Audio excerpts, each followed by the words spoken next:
오늘 은혜 받으실 하나님의 말씀은 고린도후서 9장 6절에서 9절까지의 말씀입니다. 이것이 곧 적게 심는 자는 적게 거두고 많이 심는 자는 많이 거둔다 하는 말이로다. 각각 그 마음에 정한 대로 할 것이요 인색함으로나 억지로 하지 말지니 하나님은 즐겨내는 자를 사랑하시느니라. 하나님이 능히 모든 은혜를 너희에게 넘치게 하시나니 이는 너희로 모든 일에 항상 모든 것이 넉넉하여 모든 착한 일을 넘치게 하게 하려 하심이라. 기록된 바 그가 흩어 가난한 자들에게 주었으니 그의 의가 영원토록 있느니라 함과 같으니라. 아멘.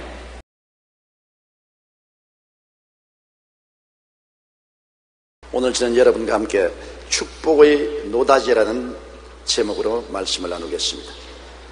2조 말에 서구 열강이 한국과 수교를 맺고 한국 땅을 찾아오게 되었습니다. 많은 광산 탐사가들이 한국을 찾아왔습니다. 미국과 구라파에서 광산을 전문으로 탐사하는 분들이 와서 한국의 금, 은, 동, 철광을 탐사했습니다. 그런데 어느 곳에 가든지 금이 나올 곳과 은이 나올 곳에는 말뚝을 박아 놓았습니다. 그 말뚝을 박아 놓고 뭐라고 썼냐면 영어로 No touch, 손대지 말라는 것입니다. 그런데 그때 한국 사람들이 영어를 잘 모르기 때문에 No touch라는 말만 패에 써서 세워놓은 곳에는 금이나 은이 넘쳐나온다고 생각을 했어요. 그래서 금이나 은이 얼마든지 나올 수 있는 곳은 노다지다. 그 말이 유행이 돼서 오늘날 무엇이든지 아예 풍성하게 나오는 곳은 야 이거 노다지다, 이 장사는 노다지다, 이 사업은 노다지다, 이 일은 노다지다, 이렇게 말을 하게 된 것입니다. 여러분, 우리 예수 믿는 사람들은 정말로 큰 노다지를 가지고 있습니다. 그게 성경이 바로 그 노다지인 것입니다. 성경은 우리 인생을 성공하고 축복하고 능력 있게 살게 하는 천국의 보화인 것입니다. 그 노다지 중에 하나가 심고 거두는 법칙인 것입니다. 우리가 성경에 있는 이 놀라운 심고 거두는 법칙을 잘 이해하면은 우리의 삶에 부족함이 없는 성공적인 인생을 살아갈 수가 있습니다. 성공학자 지글러가 세계의 지혜라는 책에 보면 이런 얘기가 나옵니다. 하루는 왕이 지혜 있는 학자들을 불러서 세계의 지혜를 정리해오라, 그렇게 명령을 했습니다.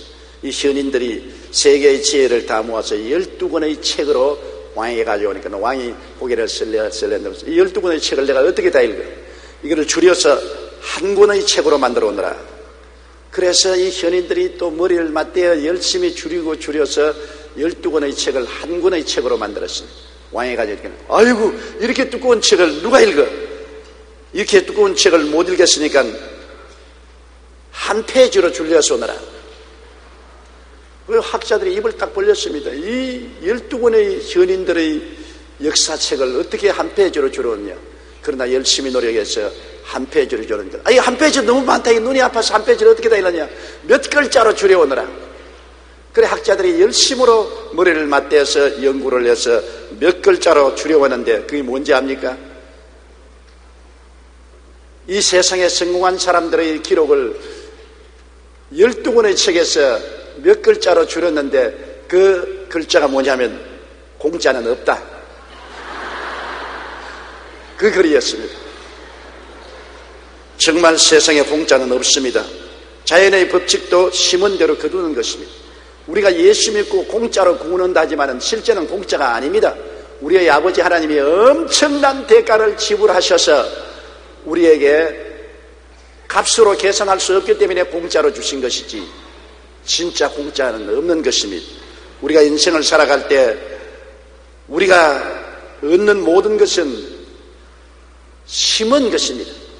그것이 우리 조상 때 심었든지 내가 심었든지 심지 않고 거두는 법이라는 있을 수가 없는 것입니다. 창세기 8장 22절에 노아 홍수 이후에 하나님께서 말씀하기를 땅에 있을 동안에는 심음과 거둠과 추위와 더위와 여름과 겨울과 낮과 밤이 쉬지 아니하리라고 말한 것입니다. 땅이 있을 동안에는 심고 거두는 법칙은 영원히 계속할 것이라고 하나님께서 말씀하신 것입니다. 우리 농사를 짓는 사람들은 농사의 법칙을 잘 알고 있습니다. 심어야 거둔다는 것 어느 농부도 알고 있는 것입니다. 아무리 문전옥답을 가지고 있어도 논이나 밭을 갈고 씨를 뿌리지 아니하면 결코 거둘 수가 없는 것입니다. 어떤 아버지가 두 아들을 데리고 있었는데 두 아들이 다 게을러 빠졌어요. 공짜만 바라고 일을 하지 않습니다. 아버지가 이제 세상을 뜨게 됐을 때 두 아들을 불러놓고 유언을 했습니다. 야, 너 둘 위해서 내가 가지고 있는 밭에 황금을 심어놓았다. 황금을 감추어 놨는데 이 밭을 다 뒤지면 황금을 찾을지 모르겠다. 황금을 찾거든 난 그걸 가지고 너희 형제끼리 오순도순 잘 살아라. 그리고 세상을 떴습니다. 이 두 아들이 아버지 장례식을 치르고 난 다음 뛸 듯이 기뻐해서 밭을 찾아가니 엄청나게 큰 밭입니다. 그 큰 밭에 어디에 숨어있는지 알 수가 있어야죠. 그날부터 둘이가 이마에 띠를 질끈 메고 일꾼들을 동원해서 그 밭을 뒤집니다. 처음부터 끝까지 다 밭을 뒤져서 돌 다 잡아내고 풀 다 뽑아내고 전부 다 뒤져보니까 금은 안 나왔어요. 그런데 보니까 밭이 잘 뒤져넣어서 개가 내려놨습니다. 에라 기왕 개가 내놓은 밭이니 씨나 심어보자고 씨를 심어놨더니 가을에 곡식이 바람에 나부끼는데 황금빛깔이 찬란했습니다. 그래서 비로소 아버지가 황금을 심어놨다는 것이 바로 이것이구나.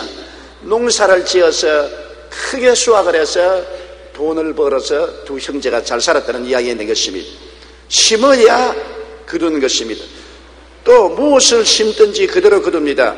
종류대로 거두게 돼요. 콩을 심고 팥을 거둘 수가 없고 팥을 심고 난 다음 조를 거둘 수가 없습니다. 콩 심은데 콩 나고 팥 심는데 팥 납니다. 이것은 영적인 사실도 그대로입니다. 우리가 미움을 심어놓고 사랑을 거둘 수가 없는 것입니다. 처체 사람과 미워하고 시기하고 분노하고 질투하고 난 다음 자기의 생명은 살아가는 동안에 사람들에게 사랑을 받으려고 하면 엉터리 없는 것입니다. 가는 곳마다 사랑을 심어놓으면 나중에 그 사랑이 사랑으로 거두게 되는 것입니다. 옛날에도 자녀를 위해서 재산을 남겨놓지 말라 방탕할 것이요 책을 남겨놓지 말라 다 읽어내지도 못할 것이다. 많은 덕을 세워놔라. 그러면 자녀들이 훗날에 많은 도움을 받을 것이라고 하는 것입니다. 덕을 쌓아놓으면 반드시 그 심은 대로 그 자기 당대나 자손대에 거두게 되는 것입니다. 갈라디아서 6장 7절로 8절에 스스로 속이지 말라. 하나님은 없인 여김을 받지 아니하시나니 사람이 무엇으로 심든지 그대로 거두리라. 자기의 육체를 위하여 심는 자는 육체로부터 썩어질 것을 거두고 성령을 위하여 심는 자는 성령으로부터 영생을 거두리라고 말한 것입니다. 오스트레일리아의 심리학자 알프레드 애들러 박사는 그에게 많은 우울증 환자, 정신질환에 걸린 사람이 찾아왔습니다. 그런데 그들에게 처방을 해 주었습니다. 2주간만 당신이 매일매일 어떻게 하면 남을 기쁘게 해줄 수 있을까를 궁리해서 그걸 실천하십시오. 이것이 나의 처방입니다. 박사의 명성에 기대를 하고 왔던 환자들은 대부분 이 싱거운 처방에 실망하고 돌아갔었습니다. 그러나 애들러 박사를 믿고 그의 처방대로 다른 사람들은 당장 특효가 나타났습니다. 그들은 가서 2주간 동안 어떻게 가족들에게 선을 베풀고 사랑을 베풀까를 연구하고 이웃의 선과 사랑을 베풀까를 연구하고 자기에 대한 관심사를 버리고 가족과 이웃에 대해 관심을 가지고 사랑을 베풀고 기쁘게 만들었습니다. 그 결과 사랑과 기쁨을 심자 치료와 행복을 거두었던 것입니다. 놀랍게도 당장 특효가 나타나서 우울병 환자, 정신적인 질환자들이 많이 고침을 받았다는 기록이 있는 것입니다.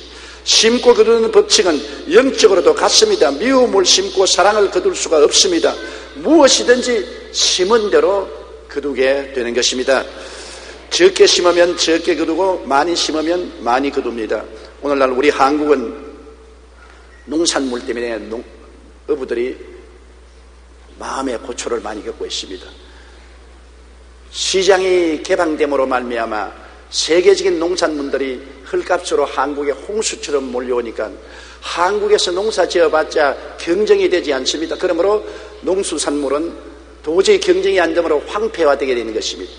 저는 그 사실을 너무나 옛날부터 잘 알았습니다. 세계 여러 나라에 여행을 다니기 때문에 캐나다에 가보면 그 넓은 국토가 말로 다 할 수 없어요. 거기에 밀을 심는데 비행기로 씨를 뿌리고 비행기로 약을 뿌립니다.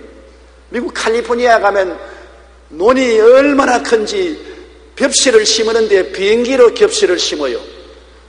그렇게 끝없는 논을 가지고 농사를 짓는 그 나라와 우리 손바닥만한 땅에다가 농사를 짓는 우리 한국 농부가 경쟁이 됩니까? 오스트랄리아에 가서 보면 입이 딱 벌어집니다. 비행기로 날아가도 땅 끝이 보이지 않아요. 농부들이 이곳에 있는 농부하고 저곳에 있는 농부가 저녁 식사를 같이 하려면 약속을 해놓고 하는데 비행기를 타고 가서 저녁에 만나서 가족들이 모여서 식사를 하고 비행기를 타고 돌아오는 것입니다. 이럴 정도의 넓은 땅에 대량으로 심어서 거두니까 수확도 많고 돈도 많이 안 들어가므로 경쟁이 되지 않습니다. 그러므로 우리 농산물의 경쟁력은 상상할 수 없어요. 제가 작년에 청도에 갔을 때라도 농사를 짓는 농토에 나가봤습니다. 끝이 없어요. 서서 보니 끝이 없고 끝이 없는 곳에 그곳에 농산물이 심어져 있는데 입이 딱 벌어집니다. 아무리 해도 우리 한국의 농산물은 경쟁력이 없다는 것을 알게 된 것입니다. 그러므로 우리 한국의 농사는 특수 작물을 재배해 가지고서 고가의 농산물을 생산하지 않고는 일반적인 농작물로서는 세계 시장에 경쟁이 없다는 것을 저는 뼈저리게 느꼈습니다. 농산물, 축산물, 수산물도 한 가지인 것입니다. 이제는 특수 작물을 재배하거나 그렇지 않으면 공업에 주력하지 않고는 한국이 장차 살아갈 수 있는 길이 없는 것입니다. 적게 심으면 적게 거두고 많이 심으면 많이 거둔다는 것은 이 세상의 영적인 물적인 법칙인데 우리 한국적인 현실에서 좁은 땅에 많이 심을 수가 없습니다. 그러므로 많이 거두지 못하지. 적게 심으니까 적게 거두죠. 적게 심고 적게 거두는 자가 많이 심고 많이 거두는 자하고 경쟁이 됩니까? 가격면에 경쟁이 안 되므로 도저히 살아남을 수가 없는 것입니다. 이러므로 우리는 영적인 생활에서도 적게 심으면 적게 거두고 많이 심으면 많이 심는다는 것을 알아야 되는 것입니다. 어찌하든지 하나님의 나라를 위해서 나는 적게 심으려고 애를 쓰는 사람은 궁극적으로 적게 거두게 되는 것입니다. 나는 어떻게든지 이웃에 적게 도와주고 살아야 되겠다. 그러면 적게 거두는 것입니다. 인생은 심고 거두는 법칙을 피해서 살 수가 없습니다. 많이 심으면 많이 거두게 되어 있는 것입니다. 또 아무리 심어도 하나님의 도우심이 있어야 거둘 수 있는 것입니다. 이번 우리 홍수를 보십시오. 1년 농사 아무리 작심하고 열심히 잘 심어놔도 홍수가 나서 확 썰어가 버리면 아무것도 남은 것이 없습니다. 천재 지변이 다가오면 인간의 힘으로 어찌할 수가 없는 것입니다. 우리 한국에도 수해를 많이 겪었지만 북한도 엄청난 수해를 겪었다고 합니다. 사람이 큰 소리 할 것 있습니까? 하나님이 어디 있느냐? 하나님 믿지 말고 내 주먹을 믿으라고 큰 소리 해도 하나님이 비만 좀 내려주셔도 모든 것이 다 떠내려가 버리고 마는 것입니다.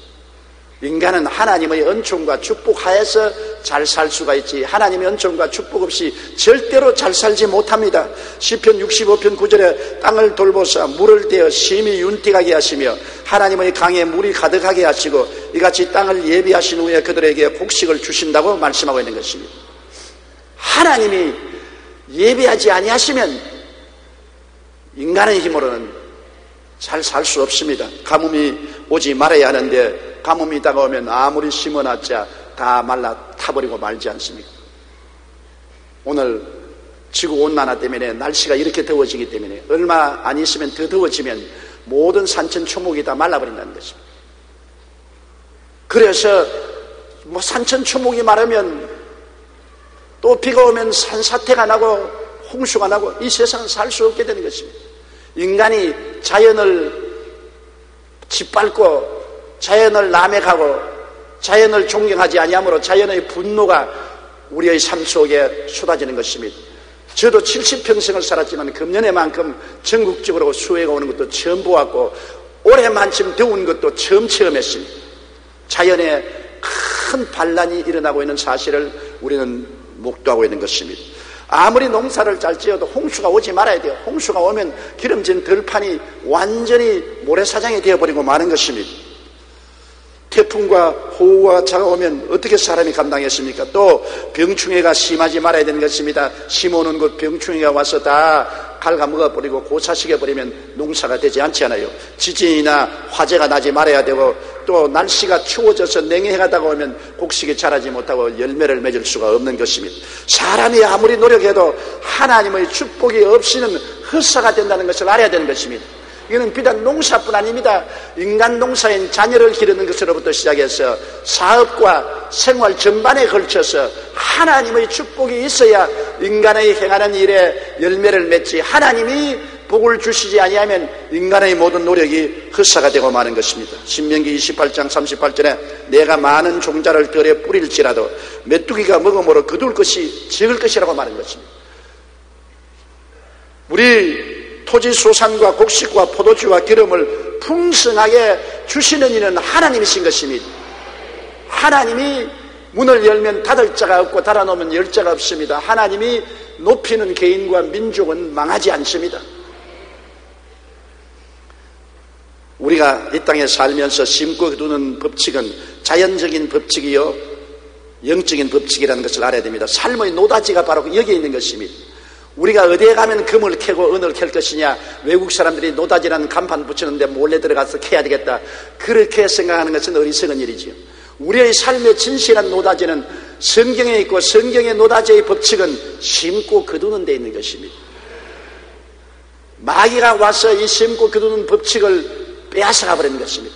심고 거두지 아니하고 심지 않은 데서 거두고 내가 노력하는 데서 빼앗으려고 애쓰도록 탐욕을 주어서 사람들이 망하게 된 것입니다. 고린도후서 9장 6절로 9절에 이것이 곧 적게 심는 자는 적게 거두고 많이 심는 자는 많이 거둔다 하는 말이로다. 각각 그 마음에 정한 대로 할 것이요 인색함으로나 억지로 하지 말지니 하나님은 절개내는 자를 사랑하시느니라. 하나님이 능히 모든 은혜를 너희에게 넘치게 하시나니 이는 너희로 모든 일에 항상 모든 것이 넉넉하여 모든 착한 일을 넘치게 하리 하심이라. 기록된 바 그가 흩어 가난한 자들에게 주었으니 그 여의가 영원토록 있느니라 함과 같으니라. 우리 심고 거두는 법칙에 제일 중요한 것이 11조인 것입니다. 11조는 하나님께 심는 것입니다. 11조는 내 것이 아니고 하나님의 것입니다. 하나님이 주신 축복 중에 9을 하나님은 우리에게 주시고 그 중에 하나만 달라는 것입니다.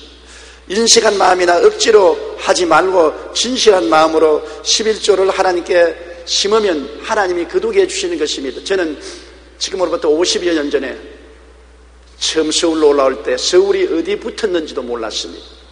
부산에서 완행열차를 타고 12~13시간이 걸려서 서울까지 오는 것입니다.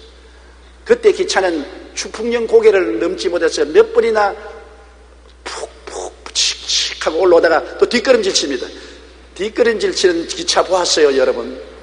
추풍령이 너무 높아서 구름도 쉬어간다고 하니까 올라가다가 기차가 뒤로 미끄러져 내려가고, 나중에는 승객들 다 내려서 기차를 밀으라고 해서 또 내려서 또 기차를 밀었죠. 그래서 나중에 옆에 있는 사람이 물었습니다. 여기가 어디냐니까 천안이라고 해요. 서울이 어디쯤이냐니까 이제 얼마 안 가면 서울에 도착한다. 제가 애간장에 탔습니다. 왜냐하면 서울에 있을 곳도 먹을 곳도 아는 사람도 전혀 없었습니다. 더구나 전쟁으로 황폐화된 서울에 빈손 들고 올라오는데 어딜 가야 하는 것입니까? 그때 제가 야곱을 기억하고 기도를 드렸습니다. 하나님, 제가 빈손 들고 있을 곳도 없고 아는 사람도 없는 서울에 갑니다. 주님께서 저에게 서울에 가서 있을 것과 먹을 것과 살 길을 열어주시면 주님이 내게 주시는 축복 중에 10분의 1은 절대로 도둑질 안 하겠습니다. 내가 11조밖에 매달릴 데가 없으니 11조는 하나님께 반드시 드리겠으니 돌보아 주시옵소서. 그 기도를 한 것이 제 뇌리 속에 지금도 잊지 않습니다. 그날 이후로부터 시작해서 지금 70일까지 한 번도 11조를 도둑질해 본 적이 없습니다. 계속해서 주님께 11조를 심었고 하나님은 한 번도 저에게 굶겨주지 않고 입을 때 입고 먹을 때 먹고 있을 곳을 마련해 주신 것입니다. 11조의 축복은 저는 체험을 통해서 너무나 잘 알고 있는 것입니다. 제임스 윌비는 미국에서 매우 큰 보험회사를 경영하는 사람입니다. 성경 비결을 묻는 질문에 그는 이렇게 대답했습니다. 해답은 아주 간단합니다. 수년 전에 나는 사무엘상 2장 30절 나를 존중히 여기는 자를 내가 존중히 여기고라는 말씀에 의지해서 주님과 계약을 맺었습니다. 그리고 11조를 드리기 시작했습니다. 그 이후로 하나님께서 나를 놀랍게 축복해 주셨다고 말한 것입니다. 미국의 실업가 하이드는 10의 구조를 드린 사람으로 유명합니다. 그는 한때 $10,000의 빚을 지고 9자녀의 생계를 위해서 염려해야 될 정도로 파산한 사람이었습니다. 그럼에도 불구하고 그는 빌려온 돈에도 철저하게 11조를 드렸습니다. 사람들은 그를 비웃었습니다. 남의 돈을 빌려서 살면서 왜 11조를 드렸냐? 그는 하는 말이 사람에게 빚진 것도 무서운데 내가 하나님께 빚지고는 머리를 들고 하나님을 쳐다볼 수 없게 되니까 더 무서운 것이 아니냐. 그래서 그는 어떤 일에도 11조는 드럭질하지 않고 하나님께 엎드려 축복을 달라고 기도한 것입니다. 그런데 하나님이 그에게 복을 주셨습니다. 맨솔의 담을 만들 수 있는 기술을 개발하게 하셔서 맨솔의 담으로 세계적인 기업을 일으켜 세계적인 비즈니스맨이 되었고, 그 다음엔 점점 축복을 받아 10분지 9를 하나님께 드리고 10분지 1만 가지고 회사를 경영하고 자기의 가족들이 먹고 살 수가 있는 것입니다. 미국의 유명한 부자인 록펠러 역시 철저한 11조 생활로 유명합니다.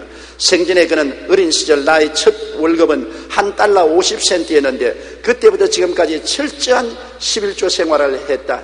그랬더니 하나님께로부터 주시는데 나중에는 감당하지 못할 정도로 부으셔서 지금은 자기 사업의 11조를 계산하는 직원만 40명을 두었다는 것입니다. 40명이 매달 회사에 들어오는 수입의 11조 계산을 해야만 알 수 있을 정도로 번창하고 돈이 많이 들어간 것입니다. 그는 11조를 바치는 사람은 가난하게 사는 법이 없다. 하나님은 11조를 바치는 자에게 쌓을 곳이 없도록 복을 내려주시겠다고 약속하지 않았는가라고 말한 것입니다. 11조로 하나님을 시험해 보십시오. 하나님께서는 11조를 드리는 자에게 복을 쌓을 것이 없이 주겠다고 약속을 하셨습니다. 사람도 약속하면 어기지 않은데 하나님이 약속하시고 거짓이 있을 리가 없는 것입니다. 하나님은 인생이 아닌 신지라 시건치 아니하고 인자가 아닌 신지라 거짓이 없었습니다. 그가 하신 말씀을 반드시 이룬 것입니다. 어떤 때는 좀 더디게 이루실지라도 참고 견디며 하나님 앞에 기도하면 하나님이 약속하신 것을 반드시 이루어 주시는 것입니다. 일본의 유명한 신학자 우찌무라 간조는 11조야말로 거래 면에서도 유리한 것이다. 왜냐하면 하나님은 우리에게 하나를 요구하시고 열을 주시기 때문이라고 말한 것입니다. 말라기 3장 10절에 만군의 야훼가 이르노라 너희 온전한 11조를 창고에 들여 나의 집에 양식이 있게 하고 그것으로 나를 시험하여 내가 하늘문을 열고 너희에게 복을 쌓을 곳이 없도록 붙지 아니하나 보라. 이것이 노다지 아닙니까? 바로 하나님이 세워놓은 노다지 간판이 말라기 3장 10절인 것입니다. 이게 여러분의 삶의 노다지입니다. 여기에 들어가면 진짜로 하나님의 복이 노다지로 쏟아지겠다고 말씀하신 것입니다. 그리고 11조는 하나님께 드린 것이지만 이웃에 구제하는 일에 인색하지 말아야 되는 것입니다. 이웃이 고통스럽고 가난에 처하고 괴로울 때 우리가 못 본 채하고 얼굴을 돌이키면 하나님께 복을 받지 못합니다. 이번에도 우리 한국에 처처 수해가 심했는데 신문에 보고 그냥 이런 일이 있었구나. 저 사람들이 특수한 사람들이 도와주는 것이 나같이 겨우겨우 사는 사람이 무슨 도움을 베풀겠냐 이렇게 생각하면 큰 오해인 것입니다. 하나님이 축복의 텃밭을 주셨는데 그 텃밭을 뿌리쳐버린 것입니다. 가난하고 헐벗고 굶주린 사람, 고통당하는 사람이 내게 다가올 때는 하나님이 우리에게 텃밭을 제공하는 것입니다. 여기에 심어라 내가 거두게 하마. 우리에게 하나님이 예배에서 주시는 텃밭을 우리가 던져버리면 우리가 특별히 거둘 것이 없게 되는 것입니다. 우리가 구제는 우리의 삶에 축복을 받을 수 있는 텃밭인 것입니다. 고린도후서 9장 9절에 기록된 바 그가 흩어 가난한 자들에게 주었으니 그의 의가 영원토록 있느니라 합니다. 한번 보십시오. 의로움이 영원히 있을 수 있다. 하나님이 너 참 의로운 일을 했다, 잘했다. 하나님의 칭찬이 하루 이틀이 아니라 영원히 있겠다는 것이니 구제가 얼마나 하나님 앞에 기억한 바 되고 효과가 있는 것을 알 수 있잖아요. 성경에 보면은 고넬료가 이방인이요 이탈리아 군대의 백부장으로서도 많은 구제를 했습니다. 그러니까 하루 오후에 천사가 나타나서 요빠에 가서 베드로라는 사람을 청하라. 너 구제함이 하나님께 기억한 바 되었다는 것입니다.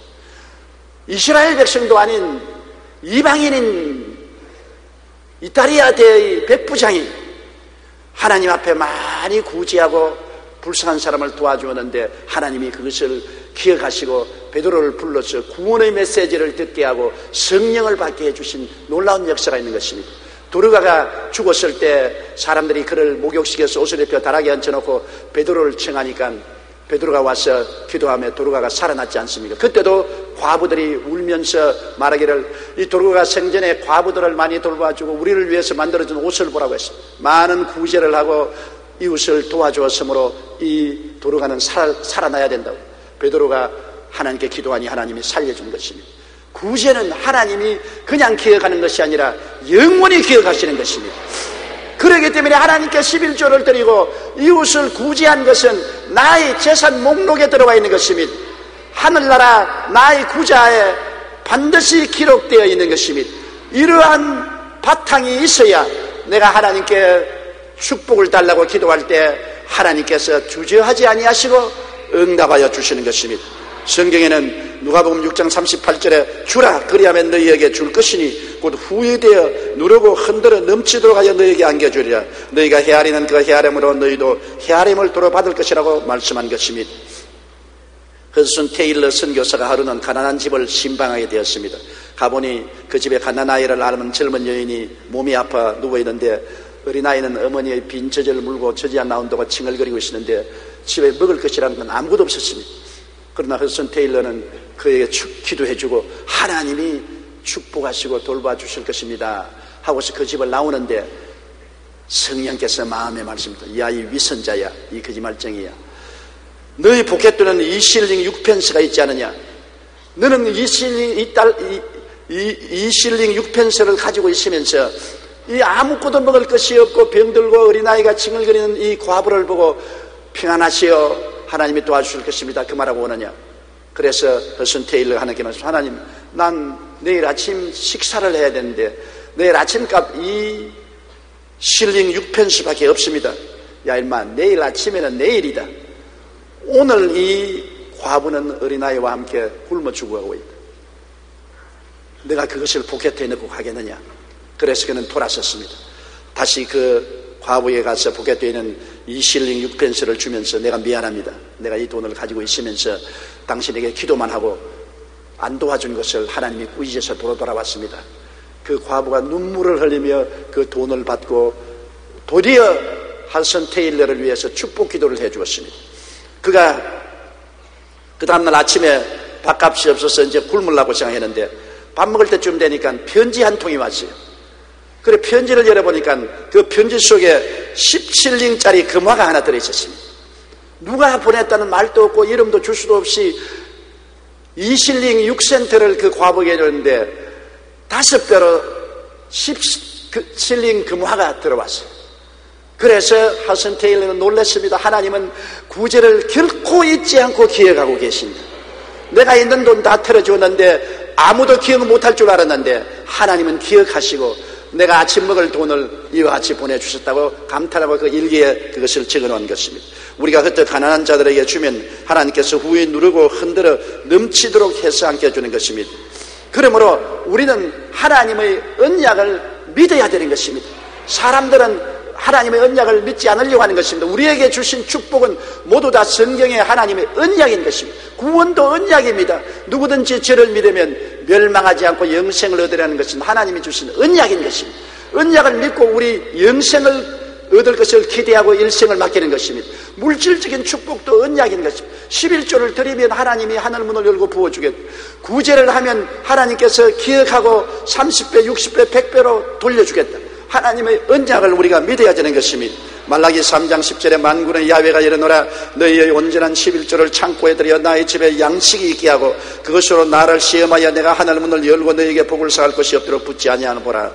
우리 하나님께 언약을 받고서 11조를 드리고 구제를 하게 되면 하나님은 우리를 환경적인 재난에서 보호해 주는 것입니다. 환경적인 재난이 무섭잖아요. 말라기 3장 11절에 만군의 야훼가 이르노라 내가 너희를 위하여 메뚜기를 금하여 너희 토지 소산을 없애지 못하게 하며 너희 밭의 포도나무가 열매가 기한 전에 떨어지지 않게 하리니 그렇게 말하는 거죠. 메뚜기가 와서 소산을 다 먹어버리면 농사가 헛농사 되지 않아요. 포도나무에 포도 열매가 다 병들어 떨어져 버리면 포도 농사가 헛되지 않아요. 재앙을 없애주겠다는 것입니다. 예를 들어 말하면 이번에 큰 풍수해가 났는데 이런 재앙을 하나님이 없애주겠다는 것입니다. 한국으로 향해서 오는 태풍을 하나님께서 한국에 오지 못하도록 돌려버릴 수도 있는 것입니다. 하나님 못할 리가 되는 것입니까? 우리가 하나님과 11조 언약을 맺으면 하나님이 어려울 때 우리가 부르짖으면 하나님의 언약을 기억하시는 것입니다. 그리고 하나님은 그 약속을 반드시 지키시는 것입니다.